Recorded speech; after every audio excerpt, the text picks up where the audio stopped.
Merci de nous retrouver bientôt en compagnie de Michael Hutchence que nous allons faire glisser sur la banquette arrière. Michael Hutchence qui nous attend au Double Magot, célèbre café parisien. Deux magots, hein.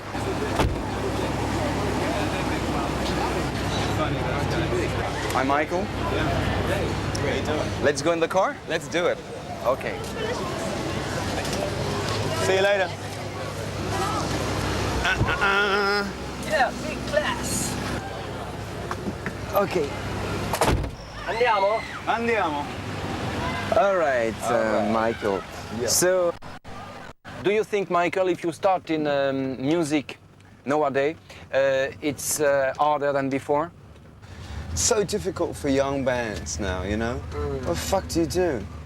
You know, you got a great song, you managed to somehow get a band together, you managed to somehow write a great song or two, somehow managed to record it, so far you're in debt for the rest of your life, and then along comes video, you know, and it's very difficult, you know, to compete with $250,000, $500,000 videos, you know? Even for us it's difficult to compete, you know? It must be really tough to be a new band. Yes. Really tough. It's not like just, oh, my little band, you know? It's not like that anymore, you know? It doesn't happen that way. In the 60s, you could be nobody, come from nowhere, and as long as you had a song, you know, you're okay. And now that's not true anymore. It doesn't exist, basically. Andrew Farris said that to really work, you have to know what people want to listen to. So, yeah. Well, that's the way Andrew thinks. You know, I don't think like that. what's the way you think? Well, I don't know. I think, you know, that he. Well, I'm not sure in what context he said that. I'm not sure if he meant that he writes music just for people or what. I'm not sure, because I mean he seems to just write for himself, but he writes a lot of stuff, a lot of different styles, you know. I don't know. I think you have to sort of be on the street and have friends who have normal lives and keep your ears and eyes open, and then you get a rhythm off that. You know, you get a music off the street. And that's how I like to work. But is it easy to keep regular friends when you are in the public eye? Is it easy? I don't know. I think for some people it's really difficult because they don't want to. Some people don't want to have normal friends, you know. You know, they just don't. They only want to have friends who are stars, or, you know. I'm not really like that. I don't know. You know, I have friends who do all kinds of stuff. You know, sometimes it's real hard to see them, you know, to just hang out, you know. You're like, I'll meet you there and I'll see you there, okay, and you go there and you try and just have a normal night with some friends, and it's just not normal, you know, because people know you're there and they might come up, and that's okay, but for them it's strange. Stranger for my friends than me. Now, Michael, let's have a look on your new video, which is a track from your new album, Full Moon Dirty Hearts. Yes. Let's see The Gift. The Gift. Okay. This strange sound in the single, where does it come from, Michael?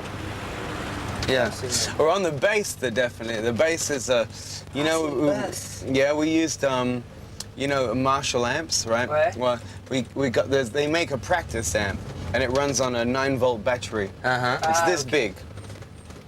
Okay, it's plastic. Right. You just turn it on or off, and it has overdrive, distortion, and we put the bass into this. The speaker is this big, and put the microphone on this, and it sounds fucking great. And the voice too, yeah. We played a lot on this album with compressions and things like that, distortions and compressions. It's fun. Brand new idea. For some time now, it would seem that Rockstar and models are extremely compatible. Do you have an explanation for this? It could be a humoristic explanation for sure. I don't really know. It's not that common, is it? I suppose so. I don't know. Maybe the media makes it common. There is a few examples. Yeah, there is a few examples. But yeah, there is a couple of examples, I suppose. I don't know really. I think you just tend to be in the same worlds. You know, you're traveling and you're at airports and you're in hotels and you're at nightclubs and you're with, you know the same photographers, you know the same video makers, you have, it's just a sort of similar world. You go, hi, how you doing? I don't know how else to explain it. I mean, I met my girlfriend, I met Helena on the telephone. Someone said, oh, you should talk to this person, and I talked to her for 2 months on the telephone. I didn't even know really. I never met her. I never really knew what she looked like. And I mean, from magazines and stuff. But that, I don't believe that. And so it was kind of strange. It was very cerebral, for a while. It was weird. Yeah. And finally, what's the difference between the magazine and the reality?